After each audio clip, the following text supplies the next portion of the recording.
What is going on, Herd? Thanks for tuning in to another video. Today we're actually going to be revisiting the Does It Drift video series, where we purchase vehicles in-game, build those cars up to drift spec, and then test the cars rigorously to see if they have the ability to be drift cars.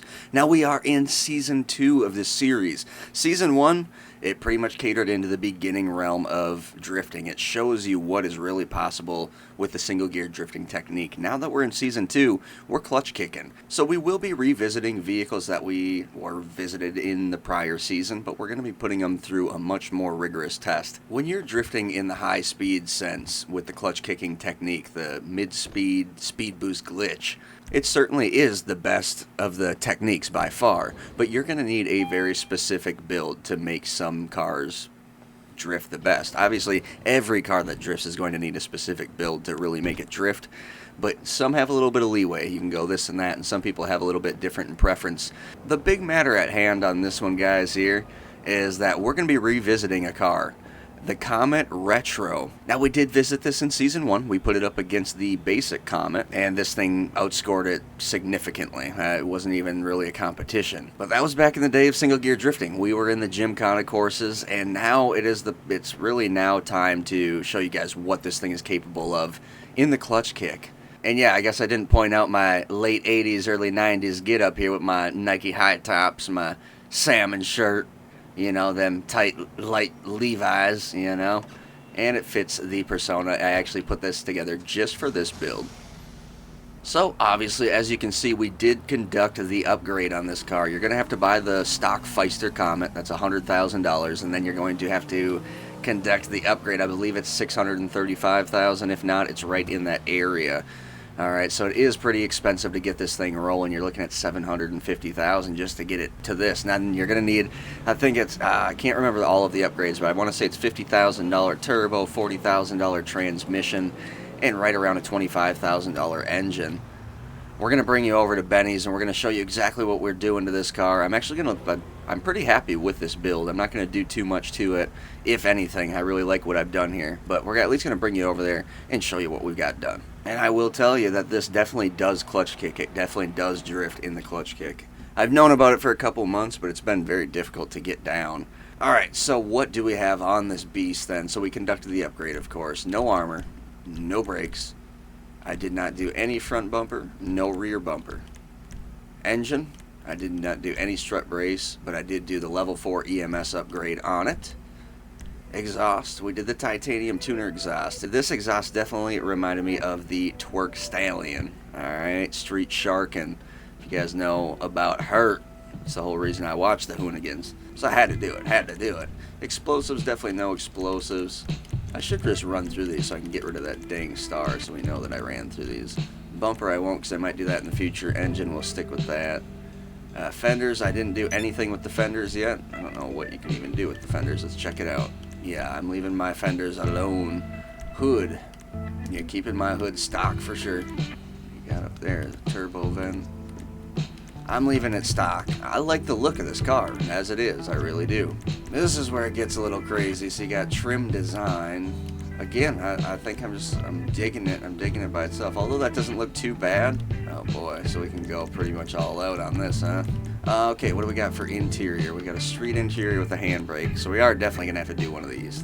So we're just going to go race car with it. I'm going to go with the, I don't like anything, I just like this. Just the basic, the street interior. Super big fan of that. Dials, what do we got for dials? Oh, okay. So I'm just going to kind of keep it that stock look. Doors, I always keep the doors stock because they're just no good options. Seats. Seats are going to be an option over here. Although I do like the stock seats. Sometimes you just gotta pay attention to what the stock ones look like, and keep in mind that these aren't that custom when everybody gets them in every car. The Spectre, the 900R, all these seats are the same options. I'm really feeling just the stock ones. I'm keeping it stock. Steering wheel. I like there's no ring on top on that one. $20,000. Oh, I like that one too. That one looks nice. I'm gonna go with that one. Just a really light blue tint in there like that diamond blue. I think that looks nice. The roll cage, we went with that padded dash Dodger right there. I just liked the way it looked from the outside. I like how it looks, and then on the inside it avoids the dash as opposed to that. That was our other option. If you notice also down there by the door, it adds in a whole big thing, kind of like the Schwarzer's roll cage. When you open the door, there's a big full frame on it. Definitely the classy look on this. Now you're going to have a plethora of liveries that you can go through and, you know, pick something if you like. None of these are my style. Again, we're trying to keep this thing just basic. Plates, what do we got on there for the plate? We're just going to leave that alone for right now. Need to get a custom plate rolling. Respray, leaving that alone. Gonna keep it with that white. I really like the white. That was my whole envision with the blue in the interior as well. Skirts. Yeah, I'm gonna skip with the skirts. That's where we were at. I'm skipping the skirts. Yeah, I'm good with that. The spoiler, if you notice down here, with no spoiler and you look at the traction, if I put a spoiler on here, it doesn't affect the traction at all. And I didn't notice any difference at all. Now, here's the big deal, guys. If you put it on the Banshee, and I think the Spectre as well, it will affect the performance, guys. It will. It shows you right in the traction bar, right in here, that it affects the performance. With this car, they did not change it. You can run any of these, really. You can do what you want. I chose to run the drift wing, it's called. That's just ironic, unfortunately. It's not why I ran it. I just liked the way it looked as opposed to the other ones. Suspension, we went with the sport suspension. Alright. Transmission all the way up. Like I said, I'm pretty sure this was 40,000. Turbo was... Oh, I did not put a turbo on it, guys. Okay.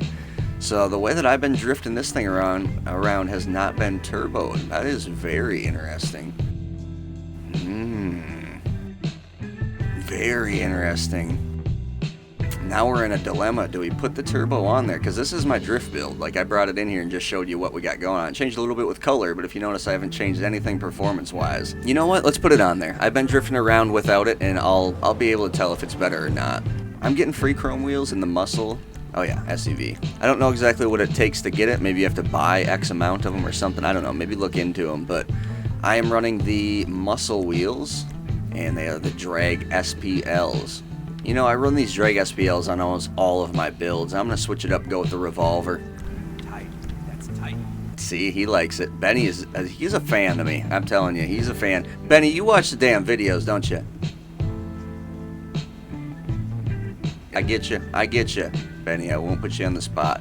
Benny's a fan, guys. He's a fan. He doesn't want to be biased because there's a lot of people that come to his shop, and I get it, Benny. All right, I get it. Tires, definitely, of course, the biggest thing to note is I never run any tire smoke. I know people like tire smoke because it leaves more smoke, but it affects the drift ever so slightly. But when you start adding in things that are on top of it that are already affecting it, it's not something that I want to take any chance with. I noticed it the most in the Schwarzer.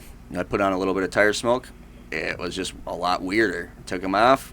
Notice the difference immediately. No difference other than tire smoke. So I won't run tire smoke anymore, unfortunately. I would love to, but it doesn't make any sense. And it looks like we ran the light smoke on this bad boy. So that is going to do it for this build.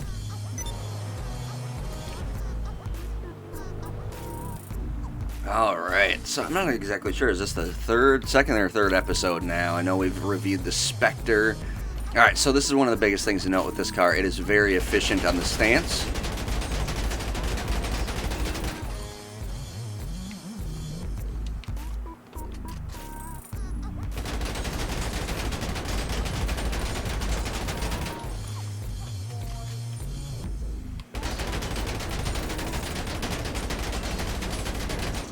Just like that, we're good to go. So I'm gonna hop on in this beast, and I'm just gonna show you a little bit of what it's capable of. Let's go clutch kicking.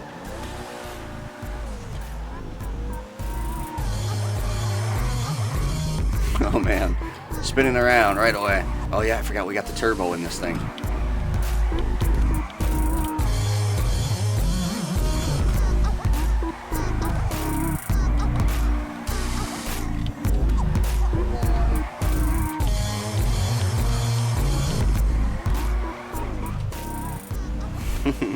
Yeah, this is actually, it's fun. I need to drift it around a little bit longer without kind of talking and just kind of focus on and see if it's worth having the turbo on there. Because I kind of forgot I was not drifting this thing with the turbo on there. I'm surprised.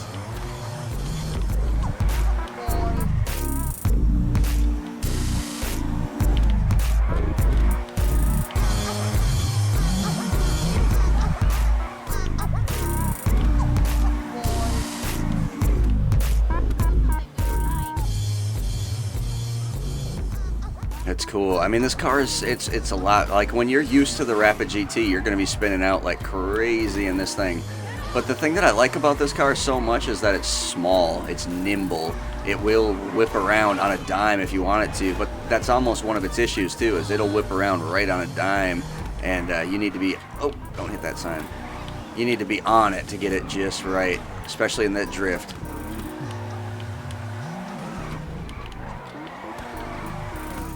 Oh, that's not what I wanted. Pop the hood a little bit, we're all right.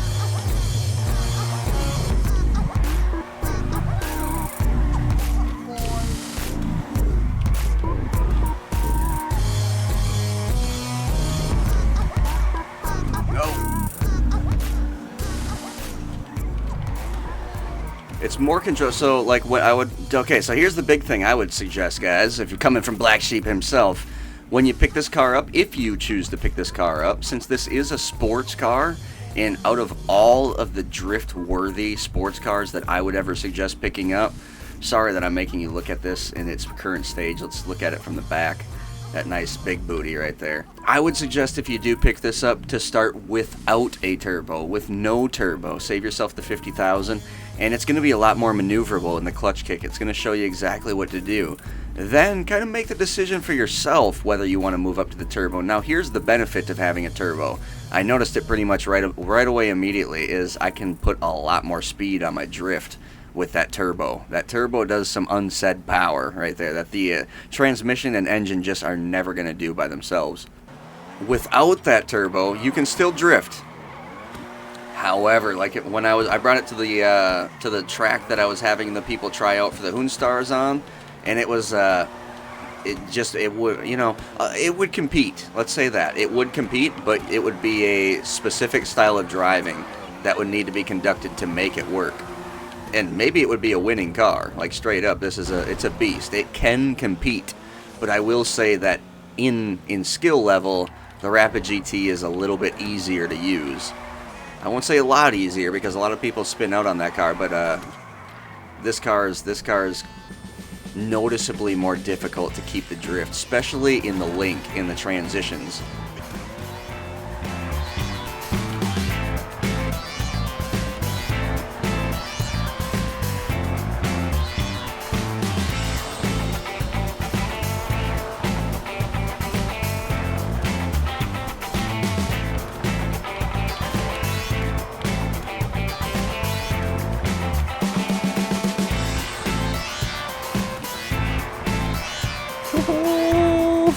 Man, yeah, okay, so here's a big thing that I noticed with this car, and this is kind of more of a tutorial in itself here. Right when it's about to stop on its boost, so you have like an X amount of time that it's going to stay in that boost, pretty much no matter what you do. Unless you have it at a really crazy angle, you can kind of elongate that boost a little bit, make it last a little longer. With this car, it's about to shift, I'm going to hit it again. This car is very efficient with the clutch kick. So here's the thing, like when it's about to shift, I just hit the clutch kick again. Just like that. And that. And not like that. That was not good. Oh, I busted a window. These old Porsche windows aren't cheap, you know. Benny's not going to be happy. He's going to have to find me another one. Oh, I wanted to drift tap that Prius, but I was so far away by the time I realized it was a Prius.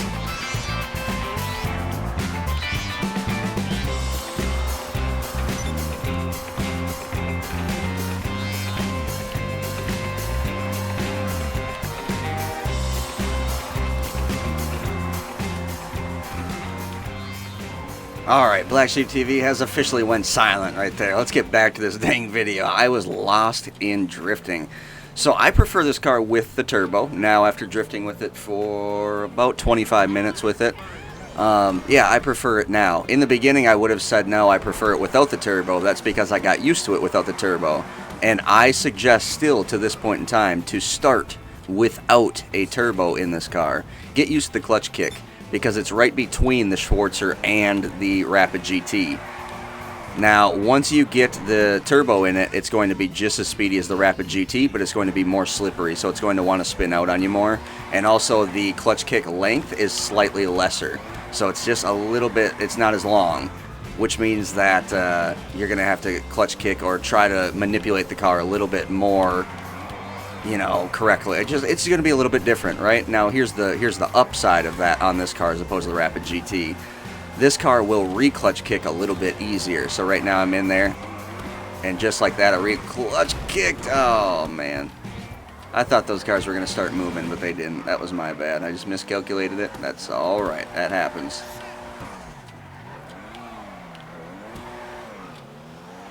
The police love it when you tear up their parking lot.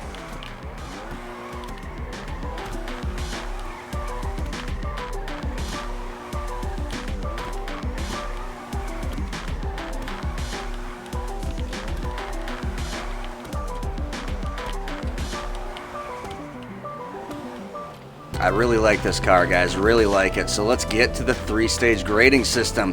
First off, cost. Well, this is a beast in the cost section. All right, so about $735,000 just to get it into the Comet Retro. Now we kept it pretty stock here, guys, so it's not too crazy what you're looking at. You can definitely go without the roll cage. That's just kind of for looks, and maybe it affects the performance even a little bit, but it's certainly okay with me. I really do like the handling of this build that I have offered to you guys. And heck, this is my personal build. I don't have much intent on changing this thing. So I would say roughly, because it's going to be 50, 40, 25, suspension, wheels, you're in about 900,000, 900 to 1 million. Just let's call it a $1 million car by the time you get it. And that's not counting a lot of the really expensive stuff that you can put into this car, like the seats and the interior and the dials and the this and that and blah blah blah, and color this and that, blah blah blah, everything. There's so much you can do to this car, which is why it makes it such an awesome car to have in your drift collection. Because now, I don't know if you guys didn't know before, but now you guys know for sure that you have an awesome Benny's car that will be able to compete in the Formula Drift layout, especially in the BlacksheepTV layout. This will be able to compete right there with the Schwarzer and the Rapid GT, and it'll allow the creator out there themselves to really put their own creative vision on their car and have a lot more diversity on the drift track. So hopefully we do find some highly skilled individuals that know how to lock this thing down. That's the big thing, is a lot of people are pretty dialed in with the Rapid GT, and for them to now change to a car is well, that's a pretty big deal, isn't it? So here's the big deal with the cost on the grading. We haven't reviewed the Schwarzer in Season 2. We haven't reviewed the Rapid GT, and I'm thinking I'm going to bring them back for a head-to-head collision again, like we reviewed them in the last season, and see how they stand head-to-head now in this version of drifting as opposed to the other. The big thing is the Rapid GT fully customizes what, like, you know, $250,000. The Schwarzer fully customizes like $125,000.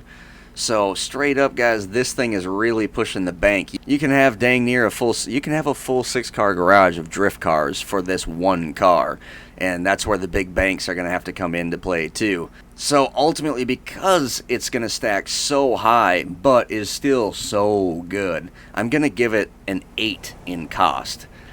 This car could be about $500,000, $600,000 to get that 10. I would give it a 10 if it was $600,000. We're talking $400,000 more, almost double that cost. So, yeah, I mean, really, if you want to dump every little minuscule amount of money into this and you don't get the free chrome rims and stuff, you're probably looking at 1.5 to 1.7 million all in all, and that's a lot of money to be spending on a drift car. But this car, we were, you know, under that 1 million mark. I'm thinking maybe hitting that 1 million mark, but it's worth it in my opinion. That's going to bring us into driftability then. Now, driftability, there's one thing that could be really, or that could make it better, and that's the transitions. Now, here's the thing. The reason why it could be better is because it's so slippery. If it wasn't as slippery, it's very, very possible that this car would not be a drift car. So the whole thing is, it's kind of a, you know, it's a double-edged sword. So I can't hit it too terribly, although I am going to hit it. Oh, whoa.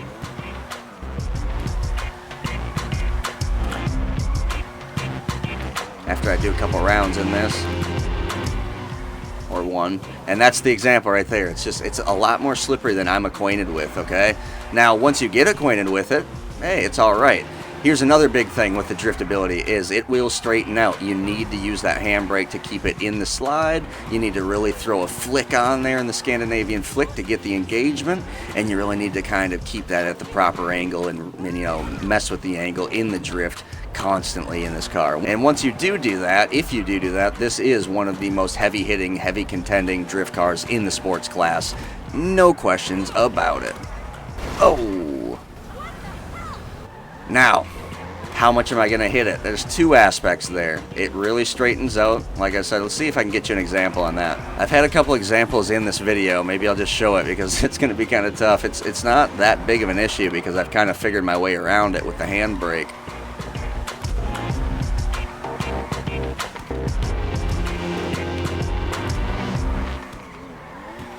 A lot of my spinning out is obviously coming around from I'm just throwing way too much juice on this car. It has a lot of power with that turbo. Again, I suggest doing this without the turbo if you want to really increase that driftability in the beginning for yourself. And it's not going to, obviously it's better in the drift aspect with the turbo. But if you want to if you want to get into this car and not be deterred right away, especially with a lower skill level, definitely without the turbo. Can we get it? Oh, no, we cannot. I want that, though. I want that bad. Dang it. Ticking me off. Let's try from the other side. There we go. From the back side, though.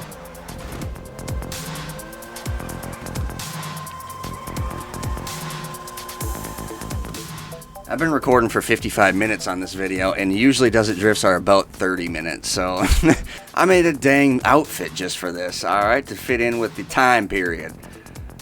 Come on now. So in cost, we gave it an 8. In driftability, I'm hitting it on first, the straightening out aspect. It's a little bit really touchy on the straightening out. And also on the spin out. It likes to spin you out if you just a slight, maybe 5 degrees past the proper angle. You're going to spin out if you don't get off your drift and try to properly, I'm sure there's a way to re-engage onto the drift without getting out of the drift once you do it. But so that gives us an 8. An 8 and an 8, and that brings us into efficiency. Now the car is pretty dang efficient from everything that we didn't already knock it on. It drifts up. We're in free mode. I didn't have to bring it to the track. We're good to go. Having a good time in the car, and we can put the spoiler on there, which is really cool. It gives us a whole customization aspect as well. In the it's a cool car. So efficiency in the drift world, I give this thing a 10. All right, this thing, it's awesome. It gives the creator a ton of ability, and it stances normally. Just about every time that I've been stancing it here recently by myself, it only takes half the amount of ammunition that everything else takes to stance, which is awesome. So if it's really like that, and it only actually takes half the amount of ammunition most of the time, if not all the time, think of how much money you're spending just on ammunition alone, guys. So an 8, an 8, and a 10, that's 26. That's a heavy hitter right now, and this is Clutch Kicking Season 2.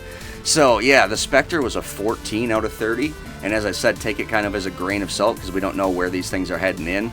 Kind of take this one as a grain of salt too. This one's a heavy hitter. We don't really know where it stands with the rest of the cars in the sports class and all of that stuff. So we'll have to see where the Schwarzer and the Rapid GT stand, and some of the other cars too in the muscle class as well. So appreciate everybody tuning in to be the witness of this car, and now you guys know, the ones that are actually clutch kicking and trying to drift out there to their fullest capability, there's another car in the world here of drifting for you guys. That is it's actually a lot of fun too. I really like it. So I will be drifting in this car. You'll definitely catch me drifting in this beast, doing all kinds of slides. As you can see. Oh, is this what I think it is right here? It is. Oh. It's like you gotta redevelop your mind in this car in every situation. Now I'm trying to drive it like the Rapid GT over here. I'm like, oh, nope, I'm not in the Rapid GT. I gotta drive it like the Comet here. Comet transfers and all that, Oh man, there we go. I tried to throw a little bit too much angle on it, but so as I was saying, guys, thank you for sharing, thank you for tuning in just in general, liking, commenting, doing whatever you're choosing to do to support this channel.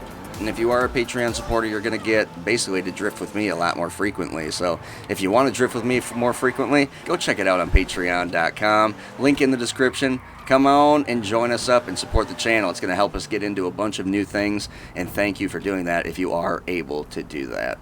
Alright guys, as always, I hope you stay happy, stay positive, and we will definitely speak to you next time.